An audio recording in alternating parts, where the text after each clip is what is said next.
Hi, it's been a little while. I'm still here. Just wanted to take a bit of time to explain where I've been, what I've been up to, and share the project that I've been working on. I will start by saying that due to NDA reasons, I have to be a little vague with what I'm about to say. So for the past few months, I have been dedicating most of my time working towards being hired on at a company.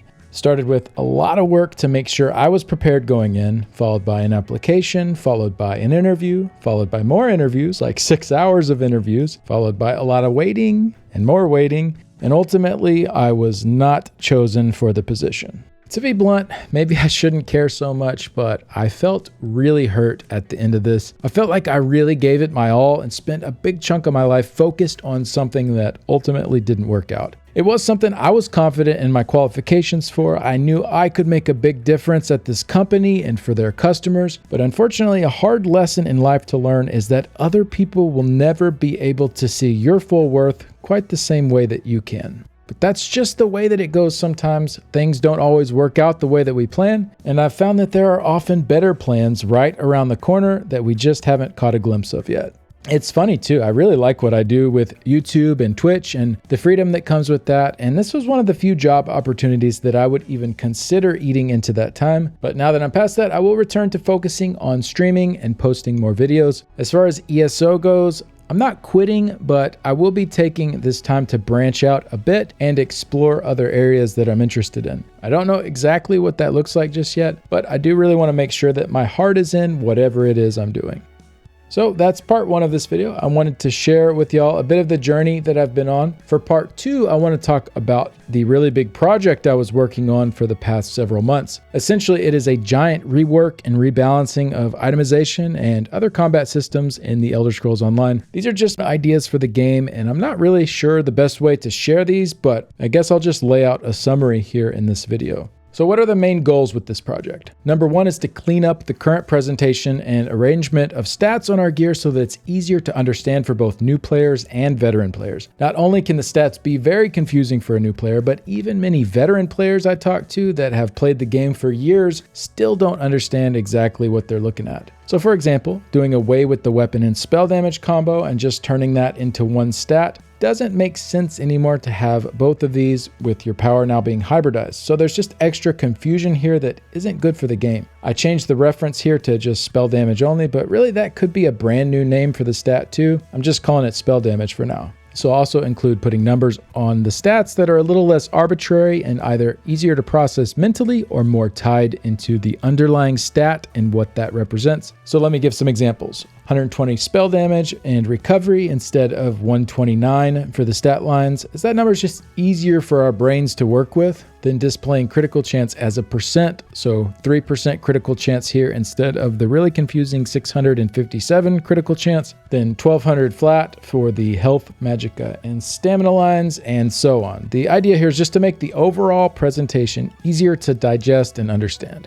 Goal number two is to entice new players more quickly to seek out what is a pretty big part of ESO, the gear collecting. There are so many sets and combinations to be had, and for many, it can be a lot of fun to collect new sets and see your power grow. But the early questing experience doesn't do a lot to really get a new player interested in this aspect of the game. It seems like an opportunity has been missed to create a rewarding experience when a new player first finds a piece of an item set. The three big issues are: one, there's no one piece bonus, so they don't actually get any value when they find that first piece versus just finding some other random junk item lying around. So it could be a bonus to their health or to their damage to give them something tangible to link to that experience of finding that first set. Well, it ends up just being empty instead. And then the second big issue, when they look at that set and see it takes finding 4 more matching pieces for other slots just to actually get to that interesting bonus. Well, I don't know about y'all, but it hasn't been uncommon in the past for me to quest through an entire zone without actually completing a gear set. And then the third issue is many of the stats represented are not clear for a new player as to what they actually do. This ties back into goal number one of cleaning up the presentation there. So overall, that initial point in gear set collection can feel both underwhelming and confusing, could definitely be improved to feel more rewarding right away.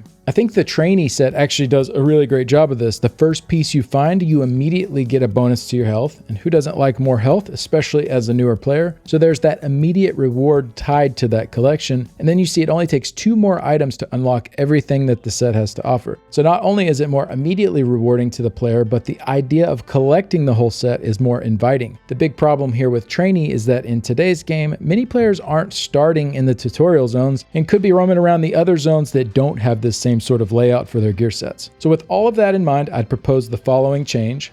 Item sets will now all have 1-piece bonuses, and the core item set composition will move from 5-piece sets to 3-piece sets. So to give an example here with Mother's Sorrow, a player would immediately now get a crit chance bonus on the first item that they find and equip, and then only need to find 2 more items to unlock a strong 3-piece bonus. But moving to this system of 3-piece sets wouldn't just be exciting for new players, it would also create tons of new interesting options for veteran players as well. And that leads into the third goal here, and something I felt has been missing for a while with itemization in ESO. Let's create hype and excitement around the gear. This is for both newer players and veteran players to increase the interest in the potential of what their gear can unlock, and to stir up enough excitement with it to entice many players that are no longer playing the game to come back and check out the new possibilities. This will be the main goal that most of these changes we'll talk about tie back to. So let's take a look at a pretty standard and popular gear combination here with 1-piece Slimecraw, 5-piece Onsul, 5-piece Deadly Strike with the Velothi Mythic and the Maelstrom Staff backbar. In the new system of 3-piece bonuses, you'd be able to drop off 2 pieces of the Deadly Strike and Onsul set and still maintain the completed versions of those, allowing you room to further customize your build. This could go a number of different routes, but maybe in this scenario, you add in 3 pieces of Order's Wrath and you swap your 1-piece Slimecraw to a 2-piece Zon. But there are so many possibilities here. Of course, to make this transition smooth, there would need to be a very large rebalancing, and that's the bulk of the big project I was working on. I've already gone through every set in the game and rebalanced them. And I just want to state clearly up front, I don't see anything I've done here as a final product. And what I mean by that is, I think this should be a system that is ever evolving and changing as the game evolves and changes. And also, I know I don't have all of the best solutions for everything here. I do believe in my ideas, but I also believe getting more people that are passionate about the game together to add on to this is unquestionably the better route than simply going with my ideas alone.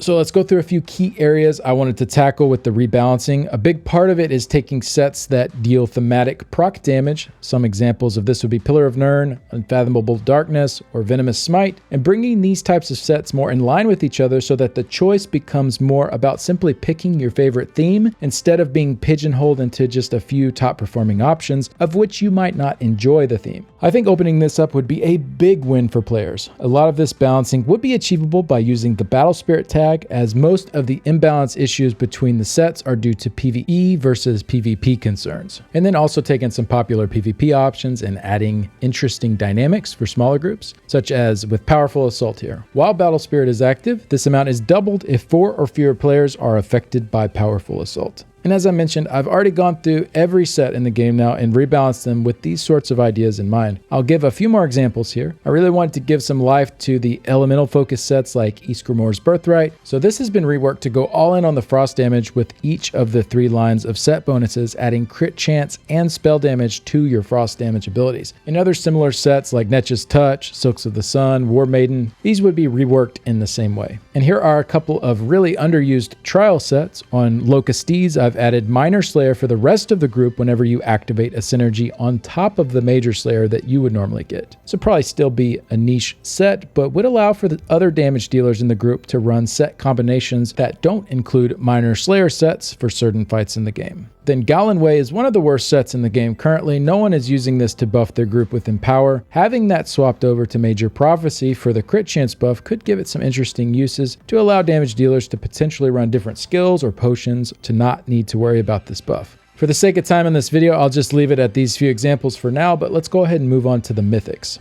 The idea for these would be to adjust them to roughly 6 times a standard 1-piece bonus. These are limited already in that you can only equip 1, and something I've seen repeatedly over the years is that most of the mythics feel okay. They're generally worth using, but they don't feel quote-unquote mythic. And I think for many people, it could be really exciting to see these shine a little bit more, especially considering all the options to choose from that we now have available, and you can only go with 1. In order for this to feel fair to players that don't have antiquities, I do think a few base game mythics should also be added. These could be tied to the main storylines in the base game and possibly available to purchase with gold if you have the appropriate achievements. I do have some ideas for some of these already as well, like this one here. Some base stats on it so it's competitive with the new and improved mythic options. And then if worn in your first ring slot, swap your concentration and agility passives. If worn in your second ring slot, swap your concentration and dexterity passives. So this would essentially allow you to customize which two armor passives you want to put together for your setup. But let's move on to the ability altering weapons. So the main idea here would be to add a bit more control over what each of these do based on your morph option of the skill. Really leaning into the theme of what those morphs do to further augment the idea here with these weapons.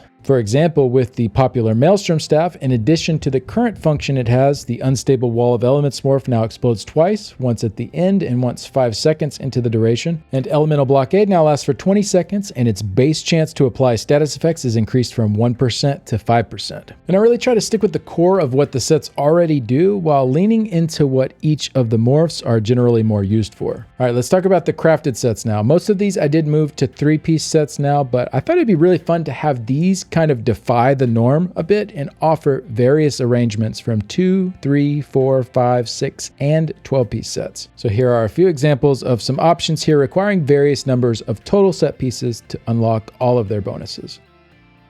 For monster sets, these would be mostly the same with a little tweaking. The one-piece bonuses would be increased to 1.5 times a normal set bonus to account for all gear having one-piece bonuses now. And then for the various proc set options, all of these would be brought in line with each other, similar to how we discussed earlier with Pillar of Nirn. And again, a lot of this balancing would be achievable with a more liberal use of the Battle Spirit tag.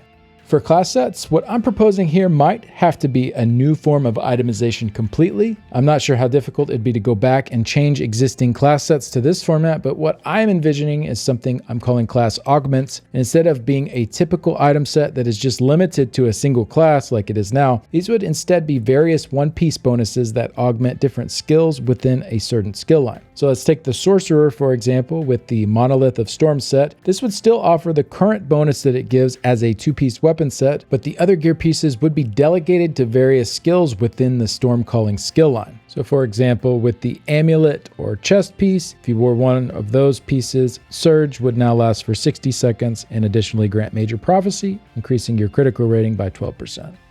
Moving on to heavy attack builds, this is an area of the game I'd love to see more support for. I know there's a large section of the player base that really enjoys this playstyle, and currently it is very niche in the amount of viable options available to tackle end-game content. Sergeant's Mail feels like too much of a band-aid to support this style, and I'd love to introduce an option that is more universal to all weapon types that gives a similar type of boost that Sergeant's does. Maybe this goes on a new mythic item, and then move the heavy attack sets to % bonuses, which will be less effective overall than they currently are, but with the new mythic as a backbone to this, and the sets now being 3-piece sets, the hope would be that you'd get even more power out of these setups than you do now, and not be limited to only Sergeant's Lightning Staff builds if you want to go that route. Now for those against the idea of a mythic, because I know a lot of the current heavy attack builds are using Oaken Soul, I would really actually like to toy around with the idea of Oaken Soul being the one mythic that can be slotted alongside any other mythic.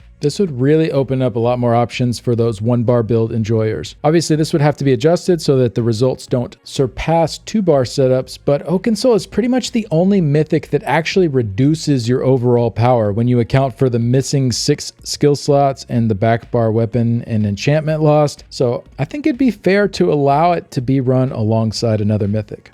I also have some ideas for class passives and racial passives. I don't want this video to go on too long, but I'd love to give each class at least one unique buff to bring to the group and rebalance the racial passive so that there is less than 1% DPS difference from the best to the worst for any spec. So let me know if y'all are interested in hearing more on that. I can dig into that further for a different video. These are just a few examples of what I've been working on. This has been hundreds of hours that I've put into this already. Like I said, I've gone through every item set in the game up to update 43 and rebalanced them in the manner that I've presented. I do need to clean up my document a bit, but I'll probably just post it in the Discord server if anyone is interested in looking through the changes I've made there. I'm probably a bit biased, but I think there's some really cool stuff there, and I'd love to share it all in the near future. So make sure to join the Discord server. Link is down in the description. We are yapping about ESO and lots of other topics daily there. And finally, I just wanted to share a few closing thoughts. I think one of the philosophies that really needs to change at ZOS is there needs to be a system in place for balance, of course, but they don't need to be 100% tied to upholding it. Sometimes you simply can't rely on metrics and equations for all the fine-tuning, and you have to go with your intuition. And a bit more freedom and flexibility to do this would really open a lot of closed doors. And at the end of the day, a perfectly spreadsheet balanced system is not even going to be the most fun for the player. Changes should be made so that players have more fun and gain more power and get excited about each and every update that is coming out. They should never be dreading an upcoming update. It doesn't make sense. Far too often I see changes that go directly against these ideas and make the game worse and set players back in their progress, all for the sake of balance. But that's going to do it for today. Who knows if it was worth it at all to spend so much time working on all this? Only time will tell, but I did have a lot of fun doing it, and I wanted to share that with y'all. So I will be back to streaming soon and uploading more videos here on YouTube, so thanks for bearing with me while I was away for a little bit. Again, make sure to join the Discord to stay up to date on everything, and as I said, I'll post the full doc of these rebalancing changes once I've had a chance to clean it up a bit. Thanks so much for watching. Big thanks to those that have supported with Patreon and YouTube memberships, and then a special thanks to you folks here. Your support has really helped a ton. I wouldn't be able to do this without you. I'll see y'all soon. Bye.